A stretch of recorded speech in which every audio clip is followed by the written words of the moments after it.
Day evening. You know what that means. It's time for Made of Metal, hosted by yourself, Tony Davis, and the fella to the right, Jack Sullivan. How you doing, man? I'm doing well. How are you? I'm kind of impressed right now. So Monday, I ordered a gym pin.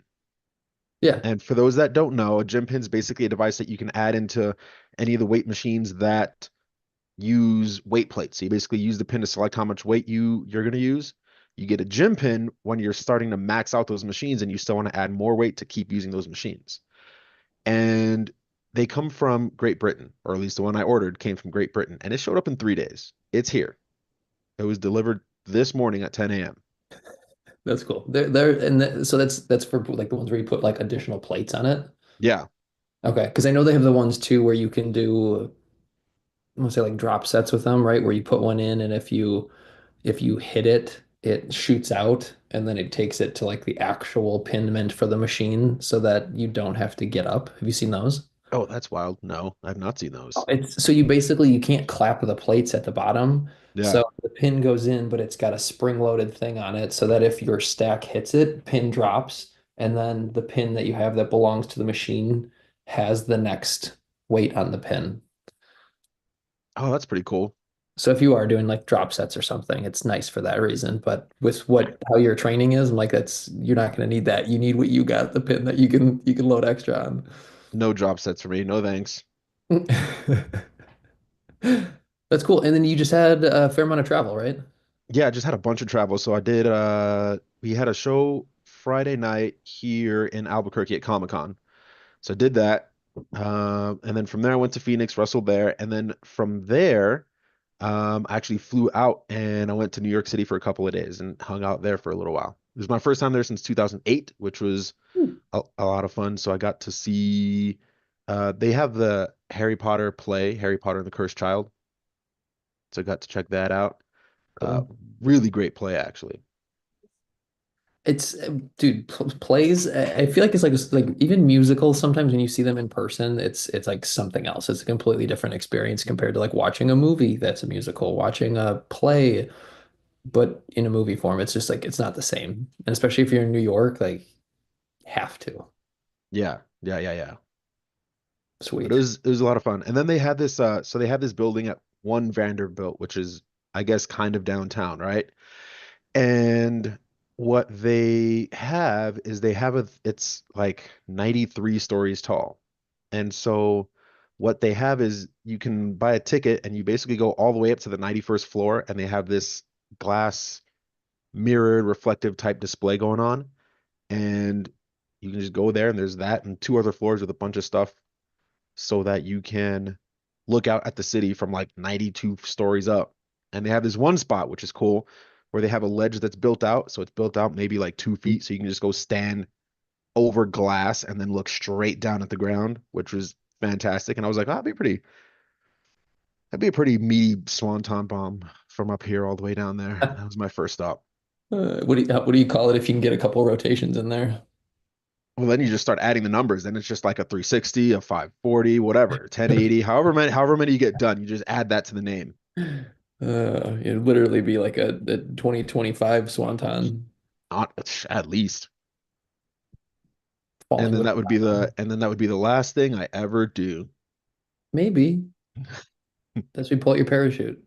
It's just not an aggressive landing, it's a soft landing. So whoever you're landing on has to sell it. Jeez. Well, they're definitely dead, so they're not doing anything. All right. What are we talking about today? So this week we are talking about plateaus, and I think it's a pretty great time to talk about it because we're at the end of the first month of the year. People that probably saw some good success early on with their fitness goals are likely going to start seeing some slowdowns and possibly even what can be called as a plateau or what they think is a plateau, but probably isn't. And so this week, we're going to go in and we're going to talk about what a plateau is, how to differentiate that from just normal fat loss progress, and we're going to talk about things to check when we have confirmed that we're in a plateau and making sure that everything else is lined up properly to keep us losing fat to minimize or eliminate plateaus. So a plateau is when the earth around a certain part erodes and there's a level area. How dare you? No, I mean that's where the term is going to come from, right? So it's just the idea of um, hitting a point in, in this example, fat loss, not geographical terms, where things level off, right? You're on a certain trajectory, right? We know fat loss is not always linear, but you hit this point where if there was on a chart, right, where you're losing weight, it's going down, all of a sudden it kind of like levels out, where you might have 1 to 2 weeks of no change. It's kind of that idea of like you're working hard, you're eating right, you're doing all the things, you're at the gym, but the scale's not moving. What is the cause? That's what a plateau is, not a geographical feature. You're insane. That's I love the joke by the way, but you're insane. You never said fat loss plateau, so you just kept on saying plateau, plateau, plateau. So I'm like, Yeah. Yeah, that's my bad for not being specific enough. I will learn and do better in the future. No, please don't. I like the opportunity. So yeah, we'll be kind of digging into like the practical ways to address this. It's not uncommon. Some people might not know that there's like a technical term for it. And this is kind of like a bro term, like bro science term, really. Um, but it's just a stall in progress, right? You could say that there's a plateau in gaining weight, in gaining strength, which I think we've actually talked about before with gaining strength and progress in the gym. Um, we're just kind of on the opposite end of the spectrum with this one, where if you were, stalling with weight gain or strength gain, usually we have to lean to, it's like, are you following good programming? Or are you eating enough? Right? You Yeah. might increase your calories in order to get to that next level. So here we're on the other end of the spectrum where we're looking to lose body fat. Yeah, interestingly, even though in both of those cases you're trying to get the scale to go opposite directions, it usually comes down to the same few points that can cause you to hit a plateau and the same few tweaks to get you to move through it and to keep going again. Mhm. Yeah, and it's right. A lot of like we know it depends, like relies heavily on energy in, energy out. It's not like a perfect thing, but the law of thermodynamics is kind of hard to beat, kind of very impossible to beat. Um, so the amount of calories you are consuming through food or drinkable things, and then how many calories you are expending through daily activity or intentional exercise. Yeah. And really that's the when you come across people and they talk about, step goals. That's kind of the benefit of adding a step goal to your lifting program or just adding it to your fitness routine, your fitness routine in general is it helps give you something else in your pocket to help standardize the calories outside of things so that you can now focus a little more directly on the calories inside. Whereas if you don't have a step goal, one day maybe you get 2,000, like me before I actually set up and committed to a step goal. I'd get maybe 4, 6, or 8,000, maybe 10 on a work day, depending on how much I was walking. And then on the weekends, when I was taking the motorcycle out, I would get maybe 2,000, maybe 3,000 if it was a wrestling day, especially if I was driving 7, 8 hours or anything like that. But since I added in a specific step goal, that doesn't happen anymore. So now things are much more like clockwork when it comes to how quickly I'm losing fat because it's that movement is standardized across the day. So when you think about something like my number right now is 10,000. 10,000 is not magical. That's just the number that I picked. But when you pick a number that's that high, it takes a while to get 10,000 steps for a lot of people. And so that requires a certain level of general activity throughout the day. And so that's why that helps balance out and stabilize the calories out part of the equation. So you can focus on balancing and stabilizing the calories in part. And I think one of the big take homes from what you just said too is like you have to be consistent. And when you track the data, you have data to look back on. You have proof. Actually just made me think of one of your posts. I don't know if it was on your story or just on like on social media that you just had. It was either today or yesterday, but you just making the mention of, because right, like you've been in a deficit um for the last couple of weeks, or handful of weeks, I should say. And one of the things you mentioned is like you were an absolute killer when it came to tracking, which like that is consistency. So the variables that you had control over, you were rock solid. You tracked it. There was Yeah. nothing falling between the cracks. There was nothing that was going untracked. That's what allows for the success that you have. And it's no different with something like your steps. It's free. It's something that a lot of people do have the time to do, but depending on your situation and for this call's sake, right, fat loss, increasing your output, your caloric output through steps is a really easy, simple way to do that. And it's just you have to standardize it and collect the data. So it was just kind of like a reflection of something that you mentioned. And if you haven't seen that on Tony's post, go check it out. It's gonna be on Facebook and Instagram. But Yeah. I think it was a story post, so it might not be there for much longer. okay. But yeah, I mean, really, the point of it was because I got asked how long it would take to lose 20 pounds, and there's no set answer because there's so many variables that comes into play. It depends on a lot of things. It depends on primarily it depends on how strict a person wants to be, how much of a calorie deficit they're willing to tolerate. It depends on how many things they're willing to let fall through the cracks. Like for me, it took me just under 3 months to lose 20 pounds, but it's because I don't let anything fall through the cracks. Like I had my step goal. Back then it was 8,000 and it just went up to 10, but I had my daily step goal and it happened no matter what. I measured and tracked everything I ate. I like that, I did miss workouts, but I only had 3 workouts a week that I did, so it left me flexibility to move things around for travel, for holidays, for anything like that. And that when the more that you are willing to meticulously track things, the less things are going to get by you. And that's, people will come up to me and be like, "Wow, it must be lucky or it must be nice that you don't hit plateaus." It's like it's really not lucky. It's like I don't do the things that people that run into plateaus do. I don't skip the handful of peanuts. Like if I'm gonna have a handful of peanuts, I'm tracking that too. People will grab a handful of chips and they'll just eat it and go on about their day, which is fine.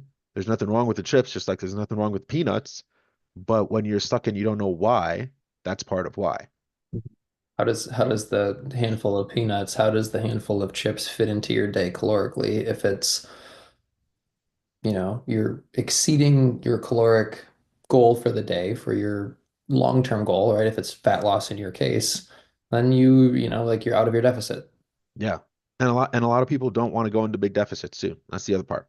So your margin of error is a lot smaller when people only want to do 2, 3, 500 calorie deficits. And again, that's fine. There's nothing wrong with a deficit that's small, but if your tracking is inaccurate or if you happen to absentmindedly grab a handful of something and eat it, you're gonna knock yourself out real easy. Whereas, I mean, for me, I was at like 700, 800 calories deficit every day. And so even if things were a little off, even if, the label was a little off, or even if the serving size was a little off, I was still deep enough in that it would be fine. Mhm. And we'll like the plan is to totally get into these details. So we kind of already alluded to some of the things that we're definitely going to get into. Yeah. So I think, first things first, understanding a fat loss plateau. Um, So it's looking at normal fluctuations versus an actual plateau or stall in weight. Um, and something that we just talked about was tracking inconsistencies, hidden calories, right? The mindless handful of peanuts. I was just speaking with a client, it's just that idea of like, oh, I'm gonna have, like tortilla chips and salsa, like awesome. But sometimes, like, you ever notice you open the bag and you're like, ooh, chips. And you put a couple in your mouth and then you weigh them out. Yeah. Um, it's things like that. It's when you go out to a restaurant and you're like taste testing everyone's thing. And then you're like, oh, I'm going to pull out Chronometer and plug in my meal. And you're like, but you just had 3 or 4 bites of other people's food, and like they it has value. Those have calories. So you had a couple extra chips, right? Not that many calories. You had a couple bites of someone's food, of other people's food. Okay, so now all of a sudden we're probably over 100, 200 calories easy. And then, was the rest of your day on point, or was there something else that came up? So those would be those inconsistencies or those things that can creep in over time. So I don't know if you have any other examples off of that that you want to throw out. Yeah, I mean those are really the best examples. Another fun, super common one is the person that logs a single serving of peanut butter because they dip the giant spoon in the jar and whatever scoops out counts as a serving and they don't weigh it at all. So it's like, all right, well you weigh the peanut butter, but you weighed a tablespoon and you're about to eat 3 tablespoons worth. So you're at an extra just under 400 calories that you're not going to count. And if you're at a 300 calorie deficit, you just bumped yourself into a surplus. Yep. So then you would see weight potentially stagnate. Again, if you're consistent with these inconsistencies in tracking, you will see a plateau or you will see the scale go the other direction, right? Going up, which is not your goal.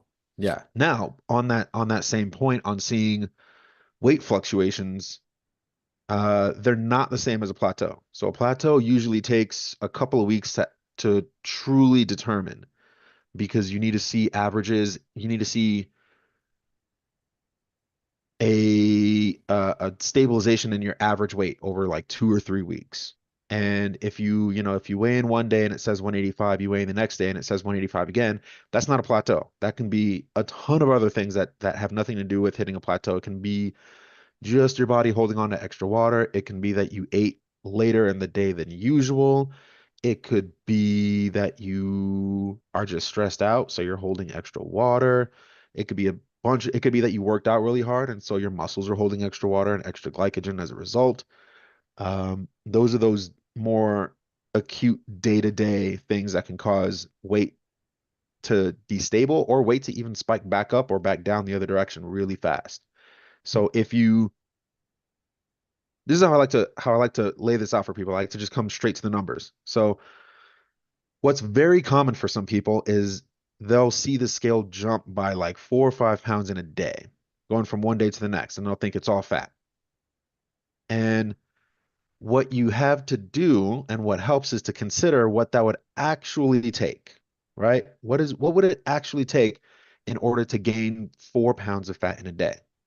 So what we know is a pound of fat is about 3,500 calories. So, in order to put 4 pounds of fat on in a day, which by the way, physiologically doesn't even happen, even if you do what I'm about to say, it still won't happen in a day. But even if it was possible, you would have to consume an additional 14,000 calories on top of your normal calories in order to gain 4 pounds of fat in a day. We're talking like 16, 17K Yeah, yeah, for most people, we'll say. That's a shitload of food. that's a ton of food. Or That's you a can just ton drink of food. olive oil, I suppose.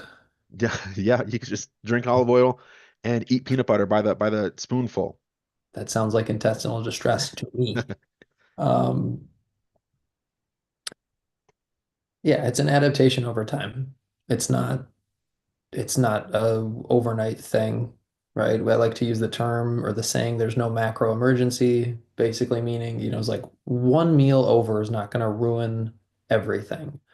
We're still looking at the caloric average over the week, but kind of what we're referring to is like if these little things are adding up every day, you're putting yourself out of, or you're taking yourself out of your caloric deficit. So you have to be mindful. But then I think another point too, like you were mentioning, is um, normal fluctuations, right? With bowel movements, with the exchange of water in and water out. If stress and inflammation from stress, there's inflammation from exercising, which is completely normal and needed. Inflammation gets a bad rap, but a lot of the times it's additional fluid moving to a site that needs attention or repair. Yeah. Or we need, Muscles don't grow without inflammation. right. Doesn't happen. Yep. So lots of things to consider. And one of the things that helps, right, that we're big proponents of is taking regular body measurements, taking regular photos. These are objective data points.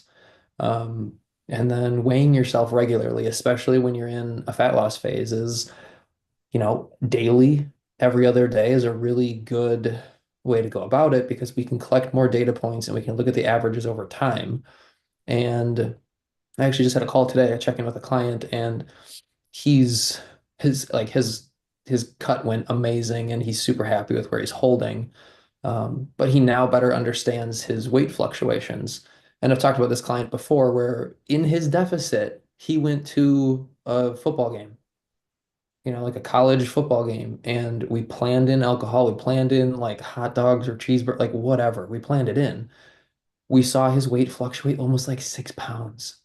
Hmm. Normally, normally he would freak out, right? What does that lead to mentally and physically? What are the things you're willing to do to get rid of that weight? But what we knew is that we just had to give him a couple days back at his normal eating and drinking and exercise habits. And what do you know? 3 days later, right back to the weight that he was at pre-game. So now, right, like this past weekend, he had ran into some people and didn't plan to drink, but did, and then ate some foods that probably weren't like the best. So he saw his weight fluctuate almost 4 pounds overnight. So was that fat? No, it wasn't. But he also knew, like, yeah, he, had a hard time with the surprise of the drinking and the food, but ultimately he was with the people that he wanted to be with and did some things maybe he didn't plan, so it felt uncomfortable. But he didn't have that sense of regret and that like fear of, oh no, what's going to happen to my weight because it went up. He understands the fluctuations now, so it's expected. So that's like a really cool tool is to see your weight in action so you better understand those normal fluctuations. Yeah, and something that I don't think anybody really thinks about is when your weight suddenly spikes up like that, it's almost extra logical to just assume that it can come back down just that fast too. So, and in the case of anything involving alcohol, it works like clockwork. Weight goes up the next day. It might go down a little bit that first day, but usually by the second day it spikes up. And 1 or 2 days later after that, it just comes right back down to its baseline. Every time. Mhm. So it takes time to learn this, right? Like sometimes, in my experience with clients, we they might not like trust it just yet because they've not seen it in action. They've not collected the data and had the knowledge, so that when they, work with myself, we will see the fluctuations, they live through it, and then all of a sudden they're able to trust it. Yeah. So it's one of those things like when you live it, you can have a lot more confidence in application and understanding than just watching this video for face value and not applying it. Yeah. So This definitely is test this is it. exactly why I'm a fan of daily weighing over weekly weighing because weekly weighing you don't get to see those trends, you don't get to see those spikes as readily. And so when those spikes end up happening on your weigh-in day and you just freak out because now not only is it a spike that you're now freaking out about, now you're going to wait a week and freak out about it for an entire week when that could have just been it most likely is just a one-off on that day and it was just going to drop back the day after or the day after that. Mhm. And if you are regularly weighing every day, you just understand that that's the pattern. It happens sometimes. Like especially if you're about to get sick, you can see that as a marker that something's coming. And usually when you stop being sick, when you're over it, it just the water just dumps. All right. So let's pretend that we have a client or one of us is in a fat loss plateau. One of the first things we're going to look at is what's calorie intake look like, right? We have a list of things we can control, and we want to see what that energy in is. So, like we've discussed already, is like, are you actually in a deficit? Are you tracking accurately? Um, and it's figuring, okay, where are we? And we need to become more aware so we can figure out is like, do we actually have to make reductions in calories, or do we just need to be more adamant about how we're tracking? Yeah, and usually what I've seen is it usually comes down to people needing to be more accurate with their tracking. Occasionally, of course, it comes you'll see the case of somebody that actually needs a calorie adjustment, especially somebody that's been losing weight for weeks on end and it starts to slow down and eventually stops. They are probably in line for some sort of an adjustment. But if it's somebody that has only been at it for 2, 3 weeks, they were really just through that water loss phase, and then it stops. First thing to look at is how you're tracking. I want to see your scale, which is funny because a lot of times you say that and people are like, "Oh, I don't have a scale." How are you tracking? I Um, Man, I had that with I don't have this client anymore, but they were like, "Oh yeah, I've been tracking, blah blah." I'm like, "Cool, okay, well, can you send me pictures? Like send me a photo of your food on the scale. Let's just make sure things are good." And yeah, I don't have a scale. You're like, "Did I not ask you and offer to buy you a scale?" And you said you had one. Do you remember that? yeah, yeah. So that's the big one. Usually, probably like 80% of plateaus are people tracking but not weighing. So they'll use chronometer, they'll use MyFitnessPal, whatever, and they'll put in a serving of whatever, but since they're not measuring it, they have no way of knowing whether or not they're actually having what they're saying they're putting in. So we need to bridge that gap. It would be like, for example, just because we had macaroni and cheese last night, a box makes 2 servings. It would be like, oh, I'm just gonna, cut it down the middle. I'm not gonna weigh anything. I'm just gonna cut it down the middle. And it's like, if you're not in a fat loss phase, like that's probably okay, right? Like you can usually split something like that in half fairly well, but when you're in a fat loss phase, like you need to be more intentional, which means weigh out like if the container says what a serving size is cooked or prepared, like what the weight is for 1 serving, cool, put it on scale, weigh it out, good to go. If not, you need to take out the whole thing, weigh it, and then divide by 2, and then you know that that's 1 serving. So if you're having 1 serving, great. If you're having two, great. So Yeah. it's being intentional. Yeah. And again, the whole point of tracking is not to restrict any foods because that's not the point. The point is, like Jack said, it's to be intentional. It's to be aware of how much of what you are eating is going into your body and using that to fine tune your nutrition approach without having to cut out any foods. You can always at the end of the day just say, you know what, I'm just gonna go no carbs. I'm just gonna go no fat on anything. You can do that. It has a really low success rate, but you can do it. It's not sustainable. Like that's we want you to enjoy what you're doing. We want you to have fun with what you're doing. Like it's allowed to have fun when you're in a deficit. You just need to not go over your calories. Yeah.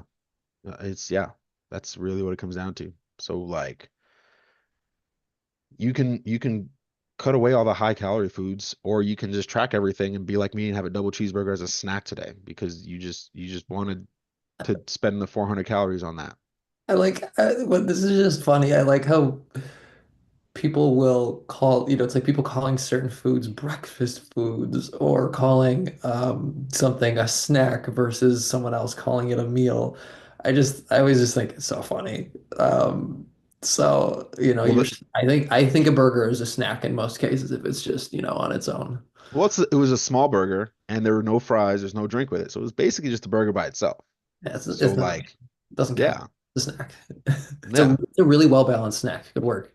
it really is. Protein, fat, carbs, a little bit Carbs. Mm, dairy, mm. Whole Foods. all whole foods. Somehow if they're in a salad, it's healthy, but somehow in that shape, they're the devil. Yep, can't do bread if it's, Weird. You can do croutons, but not buns. Okay, hey, good. This is a good bridge to the next topic. Would be working on satiating or filling foods. So making sure that you're getting enough protein is really important. Protein takes a little bit longer to digest, so it keeps you feeling fuller longer. Same thing with fat and fibrous foods, which again are going to be usually whole foods, minimally processed foods are going to be more filling. And oftentimes they have fewer calories.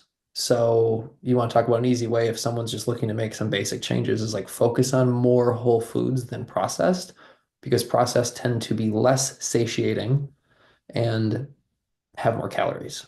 So you can eat more frequently, more easily Yeah. compared to whole foods. Yeah.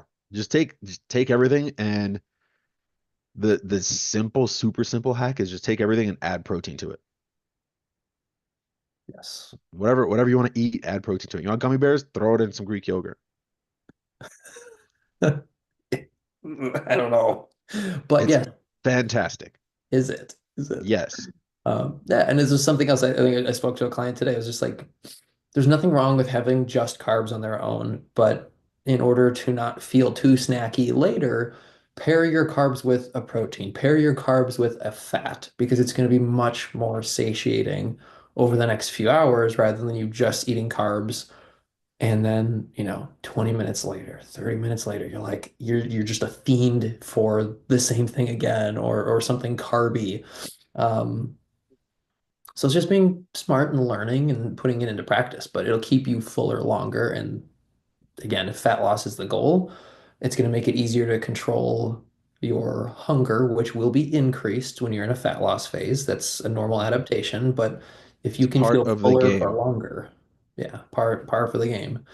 But increasing protein at, each meal is going to go a really long way. Yeah. And really, when it comes to managing hunger, that's one half of the biggest hack, adding protein. The other is adding fiber. And so that's like you said, it's your fruits and veggies because they usually have a ton of fiber. So add lots of both of those, and it'll help keep you going, and you won't feel hungry as often. And even if it does show up, it won't feel as strong of a feeling. hmm So I would say is like when possible is like aim for larger meals because it'll hold you over for longer. Obviously, if that's like something that doesn't quite work with your schedule, then more frequent meals, but the same rules still apply of keeping, working on having balanced meals that do have a protein, that do have a fat, that do have mostly whole foods goes a long way in Yeah. managing hunger and cravings. Make your meals bigger by adding either protein or veggies. Don't make it bigger by adding more mac and cheese. As delicious as mac and cheese is, it's not going to achieve what we're looking for here with increasing satiety and keeping you full longer. Yes. All right. So some of the things we've kind of already touched on too is like some tracking strategies, right? We discussed some of them as far as like being more honest with your tracking. So not just saying, "Oh, I tracked it. Great, you scanned the barcode and then you took what you thought was a serving, but really it was, a serving and a half or two servings." So using the scale so you're not over or underestimating. Um, and then, it's like the classic things would be dressings, snacks, oils. Those things tend to sneak up on people, because you get in that habit of just like, oh, I'm gonna grab the avocado oil and like ooh, zhuzh it over whatever you're cooking. Great to have it, but how much did you zhuzh? Olive oil, butter. Yeah, You because have to be that serving mindful. size is like half an ounce or 1 ounce, and you just put 7 ounces on there. Um, So yeah, yeah, there goes that caloric deficit, or so the list goes on. This actually just made me think of two is another conversation I had recently was with, like restaurants tend to like the meals tend to carry more calories than if you made that same meal at home. I think the average is like 700 to like 1,000 or 1,200 or something more than if you made that meal at home. And a client of mine that's in a deficit, something that I mentioned was like, especially well in a deficit when going out, I would overcompensate restaurant food a little bit, just meaning let's say I don't just for shits and giggles like Buffalo Wild Wings. You can look that up in Chronometer, MyFitnessPal, and you could pick, I had the Parmesan whatever wings and a beer. It's going to say, oh, it came up with this. I would probably estimate just like if you went to Red Lobster or something, I would estimate that that number is probably a little low just to be safe, especially while in a deficit, rather than assuming it's under or spot on.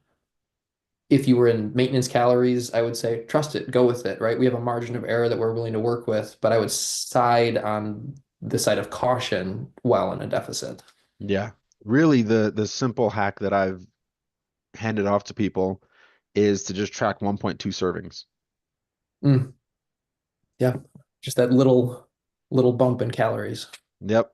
To because when you go to a restaurant, they just want it to taste good, so you come back for more.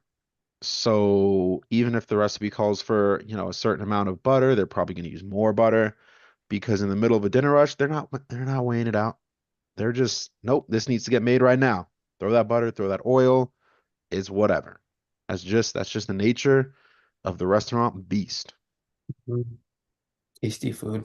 They don't care about your macros. Sorry. Yeah, no, yeah, they really don't. Even if they have it on the menu, they still only kind of care enough just to put it on the menu. Hmm. And Hmm. usually that's just because the law told them to. Yes. Um, so something else we already covered too, as far as like holding yourself accountable, especially while in a deficit, is taking photos, taking measurements, right? Trying to take measurements at the same spot. Make sure you're not, like cinching the measuring tape tight so your skin is falling into where you're measuring, right? It's on the outside, just enough to like feel that little bit of pressure. When you're taking photos, take them from the same spot, take them in the same lighting, take them in the Same same room, same very similar clothes. clothing. Yep, all of that. I mean, like down to the point of like put a piece of tape on the floor, Yeah, so you and your camera or your I was gonna say your tripod, your human tripod, whoever can take the photo from the same spot in the same lighting. yeah. The whole point of it is just standardize as much as possible so that Mm. when you do that, the only thing that's left are the actual changes. Right on, right on. I guess another topic too that we didn't really touch on was, well, I guess we kind of did with Whole Foods, but like fiber and water and the role that they can play Oh yeah. in your favor or out of favor. Yeah, water's a huge one that we didn't talk about. Usually, water can make or break how you feel, especially when it comes to hunger, when it comes to energy, when it comes to feeling sleepy, feeling moody. A lot of people will look down on it because it seems so simple. And it's like, well, if it's so simple, go do it and report back. You want to know if you feel If better it's or not, drink the yeah, water and see. if it's so easy, then it shouldn't take you anything to just do it right now. What do you have to lose? Mhm. And there's a couple of benefits as far as general health, right? Having enough, having the proper or appropriate blood volume, right? Energy levels will be so much better. When you think of being dehydrated, if you're only like a very small percentage dehydrated, like 2 to 5%, you'll see a reduction in performance of like upwards of 50%. And what really clicked for me, and this sounds silly that it took me this long, but this was only when we were training for the 50K, was reading the fact that the viscosity of your blood changes to the point that your blood is thicker and your heart has to work harder to pump. I was just like, not that I wasn't drinking enough water already, but I was like even more intentional because I'm like, holy shit, like I'm pushing my body big time like numerous times per week, and then I'm prepping for this long ass race. And Right. it's not even incorporating temperature and other factors, but like just from a general health standpoint, like do you want to make your heart work harder and put more pressure on your blood vessels, or do you want things to be more lubricated, more fluid as they should be? So from like that standpoint, if that doesn't scare the shit out of you a little bit that you're pumping around thicker blood because you're choosing just not to drink more water, it seems silly to me. Yeah. So And there's it's an that. easy fix, right? Just Yes. literally drink water. That's it. Yeah, I just had a discussion with the client. She purchased one of those gallon jugs with like the timestamps on Oh it, yeah. like big tie-dye jug. It's super cool. And it was just like we were joking and like, isn't it ridiculous that we have to go to Amazon and order a container for water because ultimately it's about lowering barriers and having a visual goal helps, right? We know that. Mhm. So it's not that she doesn't have water bottles or cups or glasses. It's I have this here. I don't have to get up to refill it as much. It's one less thing I have to think about. Oh, it's got timestamps on it. What time is it? Oh, geez, blah, blah, blah. Okay, I'm on it. Mhm. Um, so right, the hydration in general, but then also water. and satiety goes a long way. Water doesn't stay in your stomach for like super long, but it can help hold you over in times when you're between meals, or if you don't have snacks and you're like, like I'm hungry, I'm starting to get hangry. Like, drink some water. It gives you more of that sensation of fullness, and it will hold you over for longer. Yeah, and it doesn't have to be anything crazy. It doesn't have to be, high pH water or alkaline water or anything like that. It can just be good old like regular water. Maybe not tap, depending on where you live, because maybe it's not necessarily the best condition, but just regular bottled water's fine. Ideally, maybe not plastic bottle all the time, but just regular water is fine.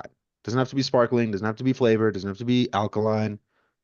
Those are just excuses people use to try to justify not drinking enough water. Because, well, I couldn't find alcohol in water. It's literally everywhere. It's everywhere. Yes. And then was hydration and fiber. So fiber, right? There's a couple different kinds. One is going to draw more water into your intestine, and then one adds bulk to your stool or your poop. If you ever watched the Magic School Bus, right? The videos where they're in the intestines. Think of intestines kind of like undulating, right? Almost like you think of like how a centipede walks, but it's like your intestines and how they move things. So I like using this example. So say this is you and your low fiber and dehydrated self. This is your poop, right? When you're constipated, it's harder to move it because it can't, your body can't scoot it along as well. So it kind of like tends to sit compared to don't eat a knife, okay? But it's larger, right? So this is you eating more fiber and drinking more water. And what that does is it allows your body to actually move that fecal matter along and out, and then it means less stress at the back end when you're taking the Browns to the Super Bowl. Yeah. Although eating a knife would solve constipation. It would cause a lot of other issues, but it would solve the constipation. Yikes. Um, and so fiber is a form of carbohydrate. It's a form that our body can't break down because it's really complex in our body. Like, this is a good question because I don't know if it's just like we can't break it down or our intestinal tract isn't long enough and we don't have the enzymes to like handle it. Yeah. I Um, think it's just that we don't have what what's it takes. needed to break it down. Yeah. We have to be like cows with five stomachs to work it around and break it down fully. But it takes longer to digest, which allows you to feel fuller longer, which is a huge benefit. We don't have to get into blood sugar regulation, but it helps to mediate blood sugar peaks and valleys, which can help you feel more stable energy-wise, can help keep you away from cravings, extreme hunger, things like that. Yeah. And interestingly, both fiber and protein do all of that. So they both help with stabilizing blood sugar. They both help with balancing moods as a result. And yeah, so that's why those are the two best things to make sure that you have maxed out or at least increased when it comes to trying to stay full for the course of the day. Hell yeah. All right, let's get into the exercise portion, right? We've talked about the consumption of energy in the form of food calories. But as far as getting out of your plateau or getting through your plateau when it comes to exercise, I think one of the big things that we're both a fan of is progressive overload. So if you want to dive into that.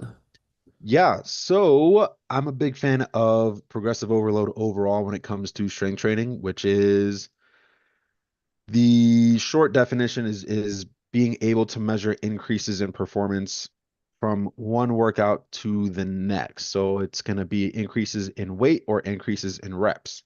I'm going to piss a lot of people off here, Jack. A lot of people will also say that that includes increasing sets, and I completely disagree because you don't need to actually grow any new muscle. You don't need to actually strengthen your body to add new sets. All you have to do is wait another 2 to 3 minutes and you can do another set.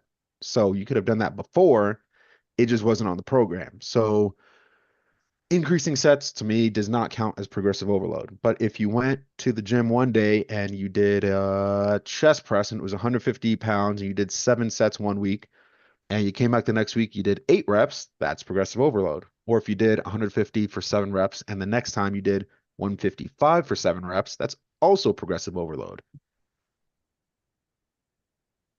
It just it you want to make sure that you're continually you need to increase what you're asking your body to adapt to, right? What are you asking your body to adapt to? It's it's like saying, it's like, how come there aren't any jacked people that do yoga only?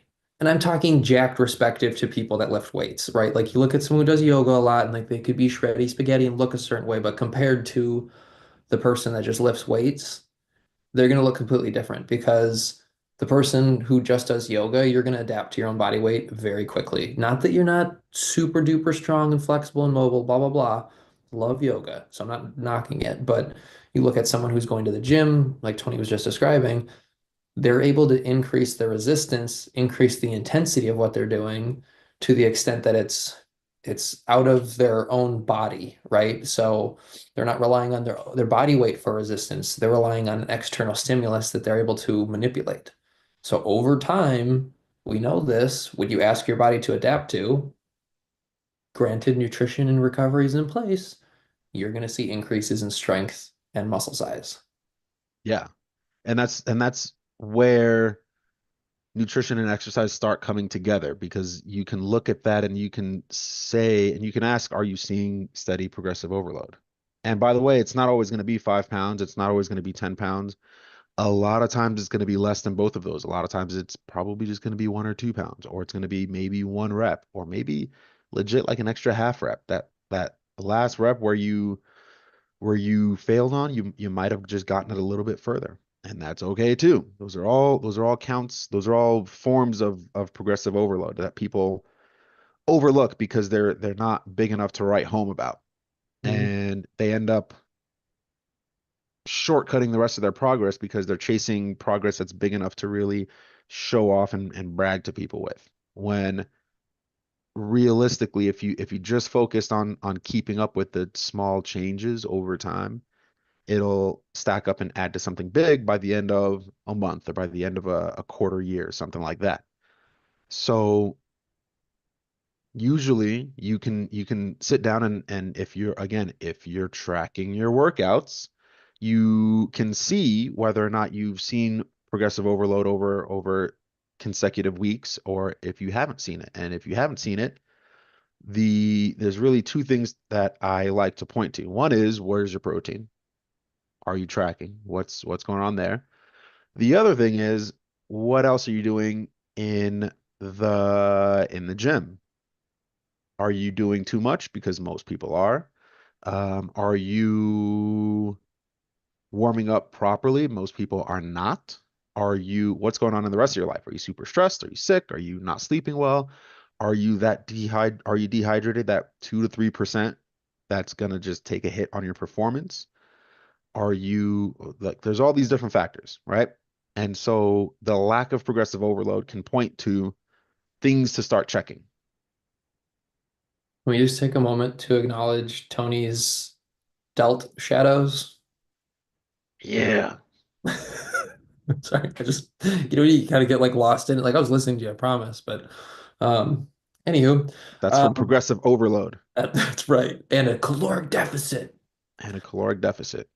Not that wasn't there before. It's just it's showing They're itself just off a they're little they're more. whittled out. They're carved out. Yes. Um, Something that you mentioned there was managing your volume, right? Not doing too much. So sometimes doing too much, right? It can cause additional inflammation in a deficit. Sometimes you might be doing too much that your body is not able to recover between your exercise sessions. So you're always behind in a sense, and that's not going to help you to further the results you're looking for. So something to do is to monitor your intensity, right? It's making sure, right? Like we use RIR or RPE, they're kind of one and the same, but reps in reserve. How close to failure are you per set? So if your intensity is appropriately placed, you don't need, like Tony was mentioning before, you don't need to have a shit ton of sets to work hard. The argument there, right, is the more sets you have, the more fatigue you're accruing, the less you get to put your effort into it because you're fatigued from doing the other stuff. Yeah. Where you have fewer sets at a higher intensity and a higher weight, maybe a longer rest period, maybe, and you get more stimulation out of less. Yeah, and really the way that's pretty reflective of the way I program in general for all my clients. Like we're basically doing two sets for an exercise is high end for everybody. It's always two warm-up sets, but the work sets is either one or two, but it's focused on that RIR point. And if you are properly hitting that RIR mark, which is always going to be somewhere between 0 and 2, you don't need 6 sets. You don't need to do German volume training because if you do German volume training properly, the way it's laid out, you probably wasted the first 7 sets. And you've built up all this fatigue from those 7 sets. And so you're not really going to get a whole lot out of 8, 9, 10. German volume training, for anybody that doesn't know, it's just 10 set to 10 reps of an exercise. And it's a ton of volume. It can work for some people, but it really just it works because it drives up inflammation. And so people get puffy, they get bigger because their body's just swollen. It's holding on to extra water to deal with the stress of the training. That's why when they stop, they shrink back down because the water clears out and the swelling goes away. When you focus more on properly hitting that RIR mark, you don't need anywhere near that many sets. Again, I do one or two for my group, and that's it. And because you're only doing one or two sets, you are now less fatigued, both for the rest of your workout and for the rest of your day. So, which is one of the key components to going to the gym for a lot of people, whether they realize it or not, is they also want to just be able to get through their days better, and not murdering your body when you go to the gym is pretty crucial to that. So, um, keeping that RIR in check so that you can reduce volume, which is even more important when you're in a deficit because you're already low on energy. So you don't want to waste any extra energy that you already don't have by doing 4, 5, 6 sets of something. So work on that RIR instead. Get close to failure. You don't have to get all the way there. But if the last rep of your set is the same pace as the first rep, you didn't get anywhere close. The weight needs to be it needs to be involuntarily slowing down. So if it takes you a second to do one rep of a chest press, it needs to get slow enough where it's taking you 2, maybe 3 or 4 seconds to get another rep by the end of the set. If not, you need to push harder. You're not getting as close to failure as you think. Minimum effective dose, baby. Being effective. Yeah. Something that I think people might rely on a little bit too much too is cardio, or it's like it's finding the right balance of it. Um, right, we talk about steps. It's like more of a low intensity way to track activity. You'll hear a lot of people be like, "Oh, I just did a bunch of cardio," blah blah blah. It's increasing your caloric output, your energetic output, but it's just making sure that again, what you're doing is sustainable based on your goals, and you're not just driving yourself to instant burnout, raising inflammation, raising stress. There's nothing Yeah. wrong with cardio at all. There's nothing wrong with it. I have a bone to pick with running specifically. So do I. Um, among my many bones to pick with running. Um, this is something I found out recently about running, which is, we just spent a few minutes talking about ways to stay feeling full longer, right? Protein, fiber, water, all that stuff. Great deal. When you run, especially when you go running for a long distance, and even more so if you do sprints, you are adding a lot of stress to your body per unit of time, per minute, basically, right? So what the body does to cancel that out and to balance that out is it makes you hungrier. So when you're in a calorie deficit and you're trying to figure out ways to not be hungry, Running should probably be off your table while you're in a calorie deficit because it's making you hungrier. You know what doesn't make you hungrier, but it's still cardio? Walking, because it's so much less stressful on the body. The body doesn't even register it as stress. Something too, kind of to that point is, again, this is more for if you're running for more than like 30 minutes. Um, when you're doing that type of exercise, you're burning more calories while you're actually running, when afterward you really aren't. You think of being able to run, like you can run for long periods of time. The effort is, I don't want to say it's nothing, but you're able to move your body for a long period of time. So it's not sending a huge stimulus, right? Just because it's hard to breathe doesn't mean it's like hard on your legs. So in general, right, you're going to burn more calories while you're doing the activity, but afterwards, you're not burning that many calories because you didn't send a very loud signal, right? Your adaptation is your cardiorespiratory system being more efficient, which is awesome, right? It is great. When you're resistance training, you're burning fewer calories during, right? Because you think of it's always funny. You think of like how long you might be in the gym and how long you're actively exerting yourself compared to resting. You're not doing much for that long. But the thing is, you're sending a really loud signal. So like maybe you only burned like 400, 500 calories. I'm just making up numbers. But in your gym session, right? You were there for 60 minutes, 45, 60 minutes, whatever. You burned 500 calories afterward, over the next 24 to 72 hours, your body is repairing that loud signal. That's your inflammation response. That your body's like, okay, we're building new tissue. We're repairing and building kind of thing over that time that takes calories. It's not some like crazy amount of calories, but it is way more than what it would have been had you just ran. Yeah, running the extra calorie burn stops when your heart rate comes back to normal, which Right. is usually, depending on the person, just a few minutes after you're done. Mhm. Strength training, there's a notable measurable boost in metabolism that usually lasts for 2 to 3 days, and that's usually how long it takes for the body to respond and work with that signal for strength training. Now, here's the thing about that, Jack, and I'm sure you know this too. Mhm. When you work out, when you lift weights in such a way that you end up super sore for, 3, 4, 5 days, guess what? That signal also works alongside the signal for repairing and strengthening muscle. The other note on that is the body will prioritize one over the other. Guess which one it's going to prioritize? It's not going to prioritize getting stronger. It's going to prioritize repairing the sore and damaged muscle. So while it's doing that, you're not building new muscle, you're not building strong muscle. So when you're stuck in that plateau, ask yourself if you're chasing that soreness after every workout. Because if you are, that's probably why you're not seeing any progress. Quick example. So when I used to manage the kettlebell gyms, right? Think of like it's hit classes. Programming wasn't the best, but it was basically go faster, go heavier, go harder. No true progression to it. But the gym would run fat loss challenges, and I remember there was a collegiate athlete that was practicing.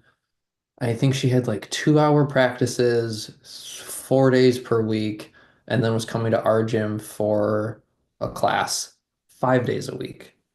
And she was in this fat loss challenge. And I just like, she's like, she was being told by the owner to show up more, work harder, lift heavier, and that was going to get her fat loss results. And what I told her was, like, I'm gonna log that you were here so you get the points for the challenge, but I'm like, go home, do your homework, don't do anything but eat. And she thought I was crazy. And it ended up being that I fudged the numbers so that she was there 2 times, like she was only coming to the gym 3 times per week. I fudged the other two. She started losing weight within a week and a half. And she made the challenge. But it was because I noticed that she was doing way too much. So we had to lower that so her body was much happier and actually willing to drop weight. Yeah. Well, here's the other thing that dovetails off of that. When you're always fatigued and you're always tired and you're always swollen and you're always sore, it's almost impossible to work out hard enough and to send that signal to build muscle. So you can go to the gym 4, 5, 6, 7 days a week. That's cool, but just know a lot of those workouts are just going to be wasted extra energy, and you're going to build up more fatigue from that than anything else because you're if you're sore, you know you can't push as much weight. You can't push it as hard because you're sore. If you're tired, same thing. If you're dehydrated, same thing. So if you are not showing up in good enough shape to be able to actually challenge the muscle to tell it to grow, it's not going to. And so you are not gonna run into that 24, 48, 72 hour metabolic boost because you're not pushing your body hard enough to really get it to switch that on. Something else too. Just because we both mentioned like muscle gain and things like that, let's make it clear that if you're in a caloric deficit, the likelihood of you building more muscle is much more slim. It's not impossible. Studies have shown that when someone is a newbie lifter, right? It's the stimulus is novel, new to them.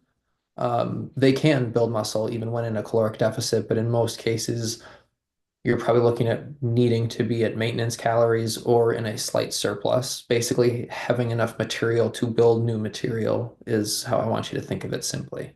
So in a deficit, it's more about maintaining muscle and capitalizing on recovery to the best of your ability as we are putting our body in a catabolic state or a breaking down state while in a deficit. Yeah, yeah, yeah. I'll send you some extra info on that, Jack, because we're starting to see that that's not necessarily the case anymore. That's okay. That I mean, again, this we're going off data that was, Yeah. about Basically, recent. basically what we're starting to see, and this is very new, so obviously it needs more and more research, and hopefully that comes down the road. But if you keep your protein high, you can still build muscle, probably not as much as you could in a surplus, but you can still build some muscle even in a deficit if your training is set up appropriately, meaning your volume is managed, your volume is low, your intensity is high by keeping RIR low. Because usually what people run into when they're trying to build muscle in a deficit is they try to train the same way they would in a surplus, which means a lot of volume. And so if you're trying to do a lot of volume and you don't have a lot of energy because you are in a deficit, you're not, again, going back 2 minutes, you're not going to be able to push your body hard enough to send that signal because you just did 4 sets of something, you're wiped out. By the time you get to that fifth set where you might actually be pushing hard enough to send that signal, you don't have any energy to do it. So you don't switch on that muscle building framework in the body. What we are seeing though is so long as you have enough protein to obviously supply the materials for the body to build muscle, and you are pushing appropriately, again, by keeping that RIR super low, somewhere between 0 and 2, and you are recovering appropriately, which basically comes down to not going and not lifting 4, 5, 6 days a week, you can really see some good progress dropping down to like three times or twice a week, even if your programming is spot on. You can still build some muscle. Again, there's debate on how much relative to like being in a surplus, because the other thing we're starting to see in a surplus is that a lot of muscle gain that's being reported is actually just edema, so it's just muscle cell swelling and not actually the addition of actual muscle fiber. And the current state of technology, the current state of instrumentation doesn't have a way to differentiate between muscle and extracellular water. So it kind of just lumps it all together. So when you just hold on to extra water, you see the people that are just like super puffed up and they look like kind of like balloon animals almost, they because they're just holding on to water. Um, yeah, so this is just like a current point of obsession of mine. So I'm watching this area real close. Oh, that's cool. You think it's something like a DEXA and it can't differentiate, like you said, it just can't differentiate between is the muscle more swelled or is the muscle actually, or is there more, or is the cell actually bigger, or is it just puffed up and full of fluid? Yeah, there doesn't seem to be a way for things like current DEXAs and everything to tell whether or not it's an increase in actual muscle fiber mass versus just water mass that's attached to the fiber. You might But they not. Yes, I was, I might not know the answer to this, but like, would a, and I don't know, that's why I'm bringing it up, but like, do you think a biopsy would show us more? Or is that that's not enough to that's know? probably how far we have to go, maybe. Nobody's tried it yet to see. Um, but what's starting to show up in a lot of studies and what's starting to be suggested in a lot of hypertrophy studies is and I don't know if this will happen sooner or later because if it happens, it's going to start upsetting a lot of what we already believe about hypertrophy. But you run your program and then you do basically like a 2 week called washout period where you allow the body to clear out the inflammation, clear out the excess water weight, and then take your measurements for what's actually changed. And the reason that's going to be a challenge for a lot of the current the current space is it's going to reduce what people think is hypertrophy versus just extra mass. Ooh, spicy. Yeah, very, very spicy. And the reason that I'm focused on this is because I've been in this deficit since October, minus about a month between Thanksgiving and Christmas. I just went up to a maintenance and a real maintenance, like I was still tracking and everything, just a couple hundred more calories here and there. Um, and we all know what people say, Jack. When you're in a calorie deficit, right, your strength tends to drop off. You don't build as much muscle, except I've been steadily building strength the entire time. And logically, if you are building strength, there's a solid chance you're also building at least a little bit of muscle. When you're building strength, there's also that neurological component of just your body being able to push the weight harder, even on a similar amount of lean mass. But if it's happening repeatedly over time, over time, over time, and there's not really much of a stalling point, there's also some muscle being added at the same time. I love learning about the body. It's And it's gonna rattle a lot of things. Hopefully for the better though. yeah, and I mean the if you ask me why I think it's happening, it's because I don't do a lot of sets. I do like the way I train my clients is the same way I train myself. I'm usually maybe 8 weeks ahead of them because I'm busy testing stuff out to see what works exercise wise, what works flow wise, all that stuff. And so like I do the same like two warm-up sets, one or two sets, and that's it. So I'll do maybe a full workout for me total is maybe 10 sets for all exercises, and it's full body 3 times a week. So it maximizes frequency because everything gets hit roughly 2 to 3 times a week, depending how it's programmed. But because it's such a low amount of volume, you also don't need a whole lot of carbs. One, because you're not doing a lot of work. Two, because the work is all low rep volume, you don't need a whole lot of glycogen because typically at that low rep range, it's more creatine based. So I've been making sure that I get my creatine more instead of carbs. I'm at about 8 grams a day now. And that combo seems to be lighting something up for me, and it's lighting something up for a few of my clients too, in the same way.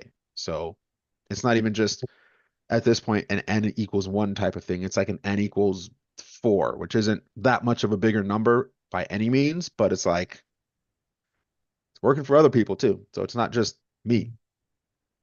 Yeah, and it is a little bit against the grain of what Oh, is popular right now too. it's totally against the grain because the idea is always just do more, add more sets. It's you're in a deficit, say goodbye to your strength. And it's Right. like it's like I'm not I've seen it before in the past when I would try to work out those higher volume ways. So I've seen it before in myself, but this current go around, I'm not seeing it at all. No, that's cool. And the thing is, like you're testing it as you go and you're seeing the results. So, and other people are seeing the results, so it is real. Yeah. So there's definitely something there. And so it's like anything else, it's just a refining progress of just testing it out over time, seeing what works, seeing what doesn't. Awesome, awesome. All right. Let's talk about breaking through plateaus. We kind of already discussed it in a sense, as adjusting calories, adjusting, is like, do we need to alter your fats or your carbs accordingly? And then it's also keeping your protein consistent over time. Um, it's figuring out, right? It's like it's figuring out the balance that allows you to adhere to what you're doing too. There's, right, we want to have calories in a certain place, we want to keep protein in a certain place. So do we need to mess with the carb fat balance? Do you need to just concentrate on protein and total calories, right? Like you've said it a lot and it's in the research too. It's just like especially for fat loss, it's like protein and calories is totally fine. It's Yeah, like if it your doesn't it diet doesn't is you matter. drinking, eating or just like eating butter and eating protein, like we gotta talk about something because you're not getting fiber, your bowel movements are crap, your energy is gonna be in the toilet, literally. Um, so it's finding like what's that range that works for you. And a lot of the times when someone gets to work with protein and total calories, they don't have to change much, Yeah. right? So that's kind of nice. And especially for adherence purposes, you want someone to feel comfortable. You want them to look forward to what they're doing. This is a way that you can do that. Yeah.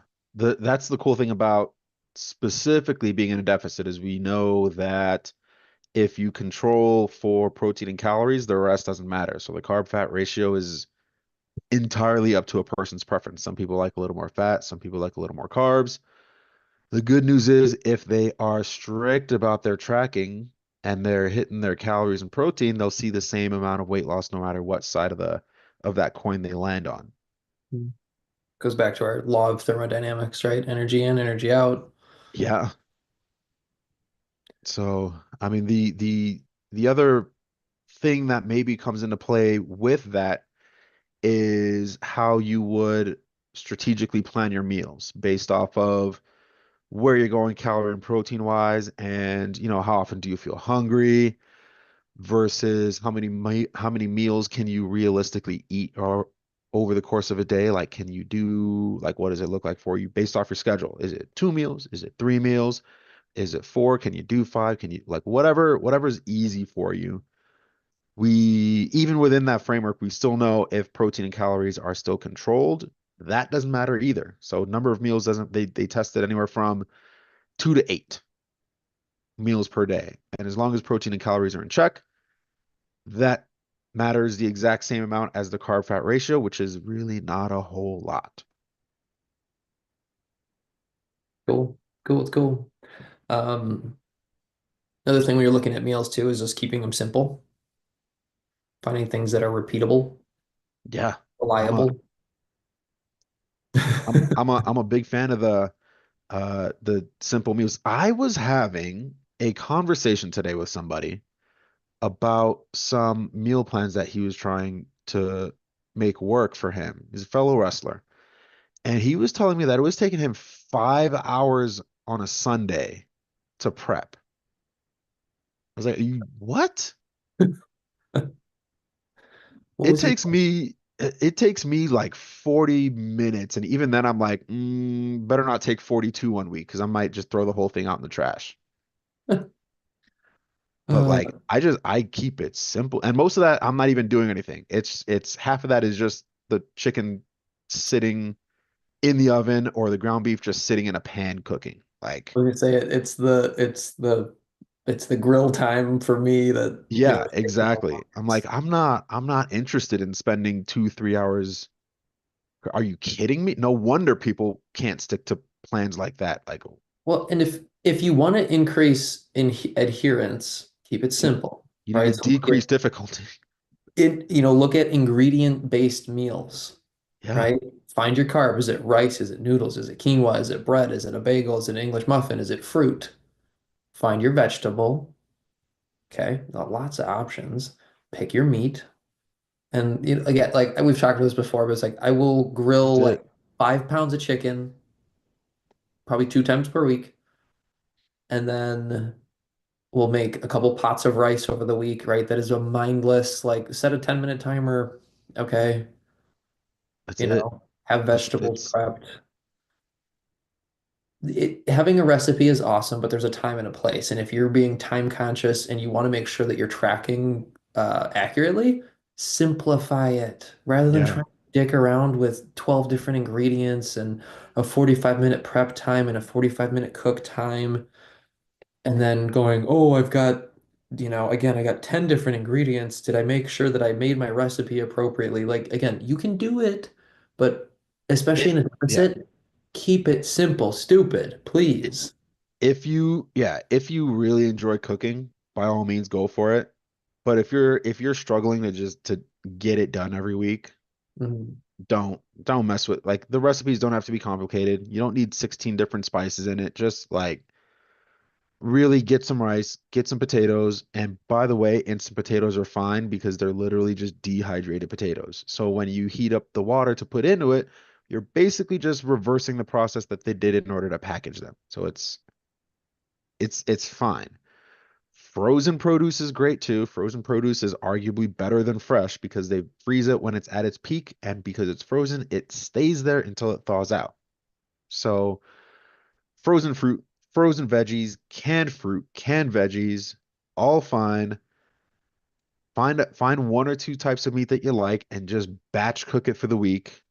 Throw it in the oven so that you don't even have to do anything. And if you really want different flavors, go find some sauces. Oh, this we lean on that, right? Like Like seasoning and sauces have a couple of each.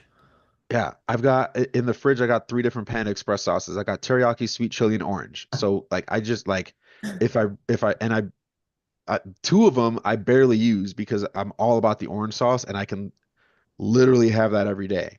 I know that because I do because it's delicious. And But you should. if I ever had the need to just whatever reason not have orange chicken one day, I just swap to the other sauces, or Mhm. I can go with a lemon pepper seasoning, which is great and has 0 calories. Keeps things exciting, helps with palate fatigue, right? Getting tired of textures of flavors. I don't know how else to say it and keep it any more simple. It's just like you have to get out of your own way. There's people that need a recipe and like to what make it a meal. I'm like, you can have tacos, a rice bowl, and it's very different flavor profiles. And it's all the same, very similar things. It's just keep it ridiculously simple. And the more people you have in your house, arguably the more simple things should be. Yeah, yeah. There is, I don't remember who I saw that does this, but instead of prepping whole meals, they'll just prep segments. So they just have containers with just proteins prepped. Yeah. And then they have another area where it's just carbs prepped. And then serving, and so by prepped, it just means they're portioned out. So you just grab it and the proteins are usually cooked, right? They're cooked and they're thrown in the refrigerator. So you just grab it, throw it in the microwave, heat it up. Same thing with the carbs if it's like a rice or a pasta. They're cooked, put in a container. So you just grab the container, throw it in the microwave, heat it up, and you're good to go. Um, Veggies, fruit, like if you're going the frozen or canned route, you can just open the can when you're ready. You can just heat them up when you're ready. You can steam them when you're ready. You make it easy. It's super like people love to complicate things and I then was just gonna say it's complain that almost it so doesn't simple. work. It's like, It's almost well, so simple, it's intimidating. yeah.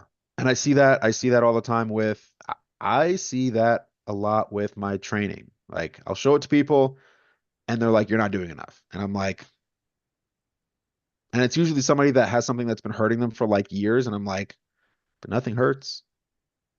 And I'm getting results. And I'm getting results. Nothing hurts me, Jack. I abuse my body on the regular and nothing hurts me. It really is. It's great. And Does it make sense that maybe I'm doing something kind of right?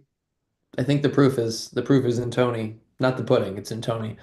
Um, yeah, and it's something too, is like I think about that often as far as like, right, neither of us are old by any means, but it's funny because I go towards, like powerlifting is what we both tend to go towards, right? Or minimal reps, generally minimal sets, right? You could still have like 6 sets of something, but only have like 3 to 4 reps. Like you're still sending a very loud signal, right? Intensity is very high Yes.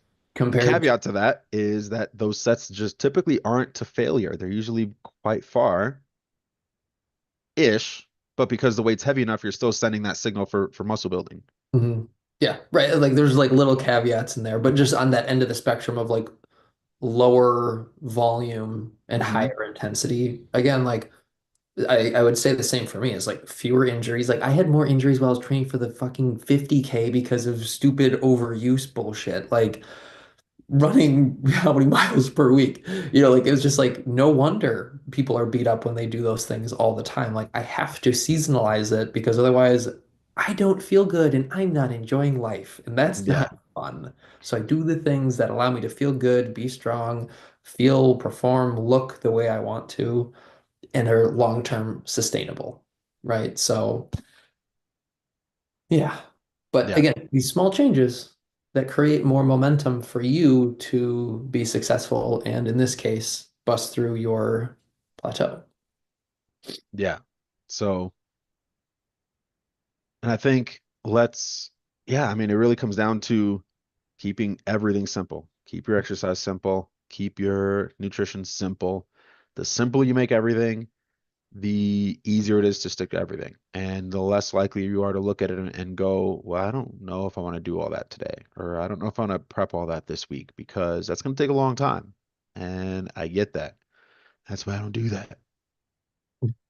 Good. Um, yeah, so we'll kind of like let's keep we're kind of coming to the end of this anyway, but it's like looking at the mistakes to avoid. Again, if you're reading between the lines or listening between the lines, we've covered some of this, but not over restricting your calories, which would lead to premature burnout. If you lower your calories too quickly, there's the concern of losing muscle mass in the long term. And then when you're done with your deficit, you're kind of left with this subpar body because you ditched too many calories for too long or ditched too many calories too quickly and had a poor experience.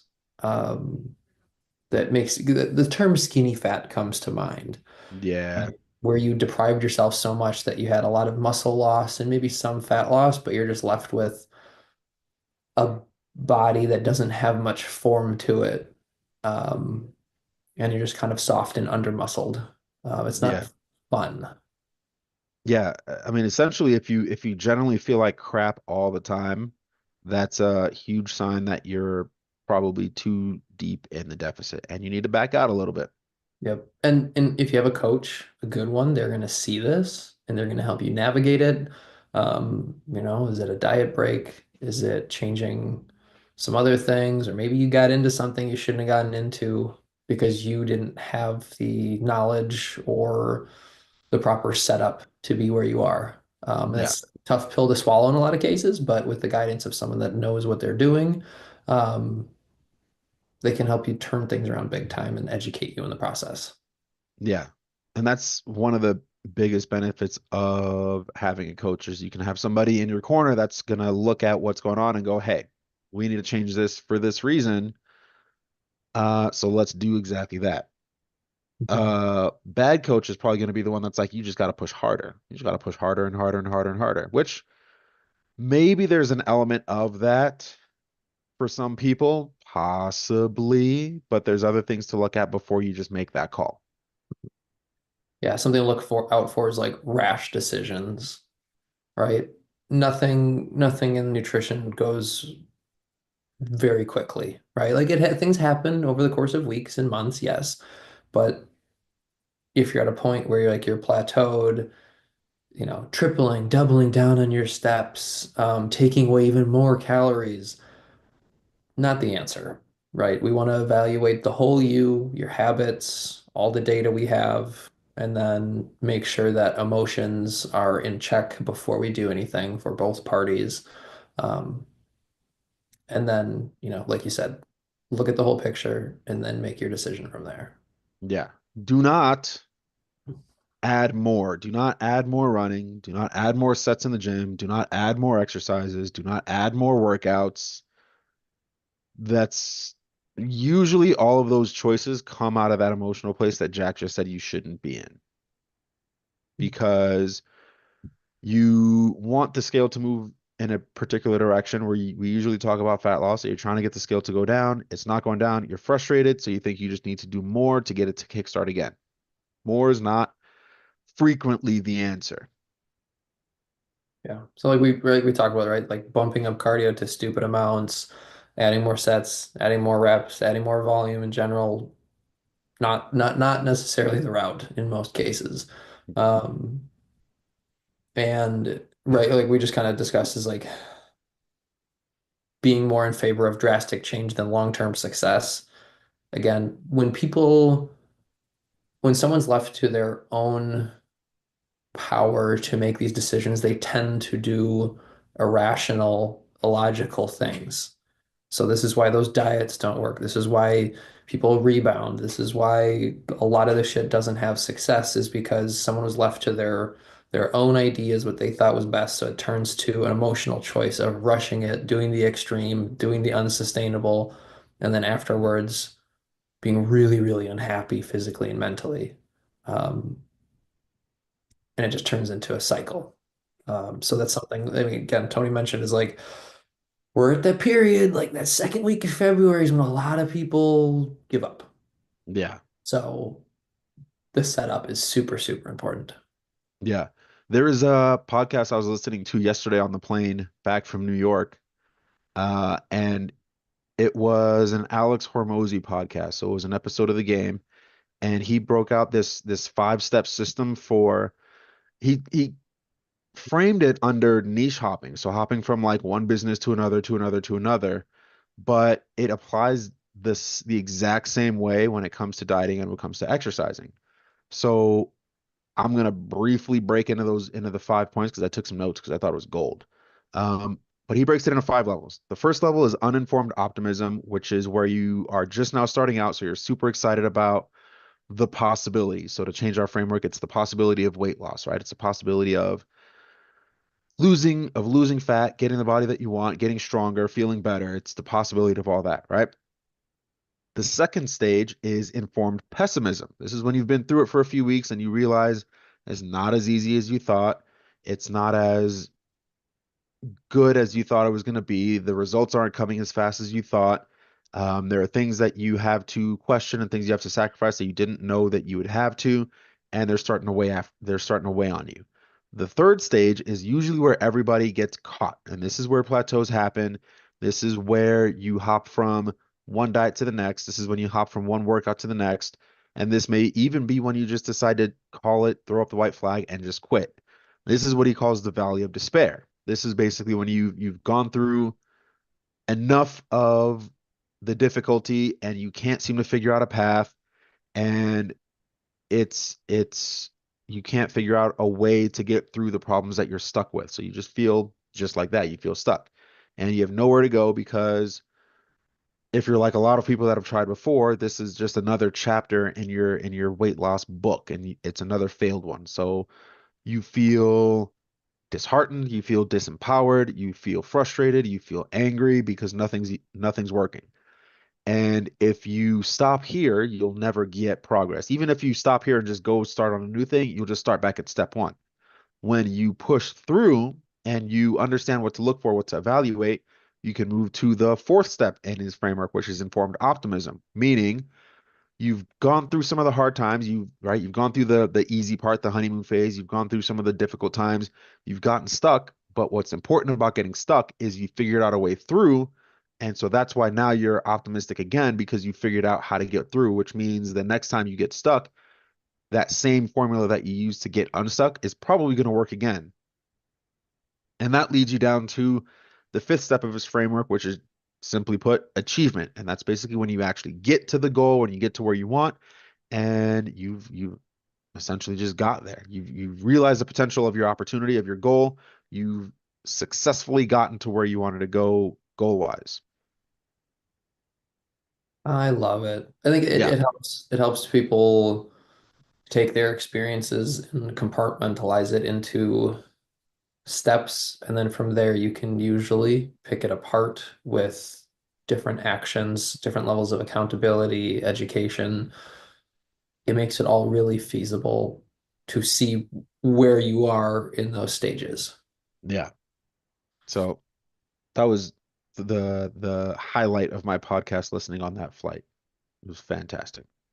Love it. I've done that before too. It's like I'm just like deep breathing and hanging out and then taking it up and then deep breathing and hanging out. And you're like, oh my God, I'm just like brain blast. Yeah, exactly. That's cool. That's awesome. But yeah, I think, like in recapping things, right? It's making sure that you're tracking accurately, making small but intentional alterations to things, right? If we change everything at once, it's really hard to know what worked. So it is that I can't think of the phrase, but right, take something away, give it some time, add something, or if you're adding something in, give it some time, see what it is. It's kind of like process of elimination. Um, Talked about training, optimizing that, making sure you're training appropriately based on your goals, listening to what your body is saying, and then making sure that you're recovering appropriately goes a long way, especially when you're in deficit. Rest is going to be that much more important because you're basically willingly putting your body in a more stressed state with less food.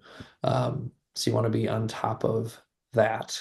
But otherwise, like we mentioned numerous times, is that idea of sustainable things, right? We don't want to make rash decisions. We want to have a plan and move through your deficit wisely, so that if things were to plateau, it's not necessarily a bad thing, but if you catch on that you're plateauing, it's like, okay, what's the next move?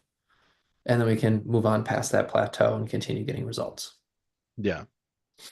I mean the key is make it manageable because it is going to be a stress on you and on the body the whole time. So it's figuring out how to balance everything together. And I really hope that this new wave of muscle research pays off and it shows some really good promise because then it can just make the case for dropping calories as like as low as a person can go. And obviously that's going to be different for everybody. But if you don't really need the carbs because you're not doing these super long, drawn out, intense workouts, you can you can probably expedite the fat loss even more if you're focusing on keeping your workouts, the few sets that you do intense enough to maintain muscle, build a little bit of muscle maybe, and just focus on dropping the fat as fast as possible. Because then what that'll let us do is get through the deficit as fast as possible because we all know that the deficit just sucks no matter what. It's just a matter of trying to get it to suck less. I'm almost getting in the camp of like, let's just make it suck more, but just have it be as short as possible. And then focus on